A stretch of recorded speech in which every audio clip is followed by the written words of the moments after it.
ಗಂಡ ಹೆಂಡತಿ ಜಗಳ ಉಂಡು ಮಲಗೋ ತನಕ ಅಂತಾರೆ. ಆದರೆ ಇಲ್ಲೊಬ್ಬ ಮಗಳಿಗಾಗಿ ತನ್ನ ಹೆಂಡತಿಯನ್ನೇ ಕಿಡ್ನಾಪ್ ಮಾಡಿಸಿದ್ದಾನೆ.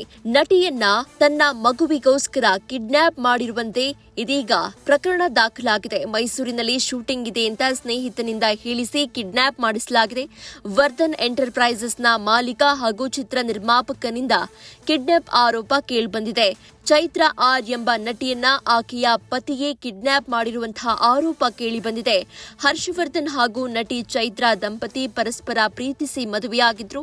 ನಂತರ ಕೌಟುಂಬಿಕ ಕಲಹ ಹಿನ್ನೆಲೆ ಇಬ್ಬರೂ ಕೂಡ ದೂರವಾಗಿದ್ರು. ಆದರೆ ಇಬ್ಬರಿಗೂ 1 ವರ್ಷದ ಹೆಣ್ಣು ಮಗುವಿತ್ತು.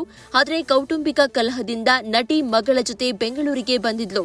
ಇದರಿಂದ ಬೇಸರಗೊಂಡಿದ್ದ ಪತಿ ಹರ್ಷವರ್ಧನ್ ತನ್ನ ಸ್ನೇಹಿತ ಕೌಶಿಕ್ ಮೂಲಕ ನಟಿ ಚೈತ್ರಾಗೆ 20,000 ಅಡ್ವಾನ್ಸ್ ನೀಡಿ ಶೂಟಿಂಗ್ ಇದೆ ಬಾ ಅಂತ ಹೇಳಿ ಕರೆಸಿಕೊಂಡಿದ್ದಾನೆ. ನಂತರ ಪಿಕಪ್ ನೆಪದಲ್ಲಿ ಮೈಸೂರು ರಸ್ತೆ ಮೂಲಕ ನೈಸ್ ರೋಡ್ನಲ್ಲಿ ಕಿಡ್ನಾಪ್ ಮಾಡಿಸಿದ್ದಾನೆ. ನಂತರ ಚೈತ್ರಾಳ ತಾಯಿಗೆ ಕರೆ ಮಾಡಿ ನಿನ್ನ ಮಗಳನ್ನ ಕಿಡ್ನಾಪ್ ಮಾಡಿದ್ದೀನಿ, ನನ್ನ ಮಗಳನ್ನ ತಂದು ಒಪ್ಪಿಸಿದ್ರೆ ನಿಮ್ಮ ಮಗಳನ್ನ ಸೇಫ್ ಆಗಿ ಬಿಡ್ತೀನಿ ಅಂತ ಬೆದರಿಕೆ ಹಾಕಿದ್ದಾನೆ. ಸದ್ಯ ಈ ಸಂಬಂಧ ದೂರು ನೀಡಿರುವ ಚೈತ್ರಾಳ ಸಹೋದರಿ ಹೆಚ್ಚಿನ ತನಿಖೆ ನಡೆಸುವಂತೆ ಸೂಚಿಸಿದ್ದಾರೆ. ಸದ್ಯ ಈ ಸಂಬಂಧ ಬ್ಯಾಟರಾಯನಪುರ ಪೊಲೀಸ್ ಠಾಣೆಯಲ್ಲಿ ಪ್ರಕರಣ ದಾಖಲಾಗಿದೆ. ಸದ್ಯ ಇಬ್ಬರನ್ನೂ ಕೂಡ ಠಾಣೆಗೆ ಬ್ಯಾಟರಾಯನಹಳ್ಳಿ ಪೊಲೀಸರು ಕರೆಸಿದ್ದು ರಾಜಿ ಸಂಧಾನ ಮಾಡಿ ಕಳುಹಿಸಿದ್ದಾರೆ ಎನ್ನುವಂತಹ ಮಾಹಿತಿ ಇದೆ.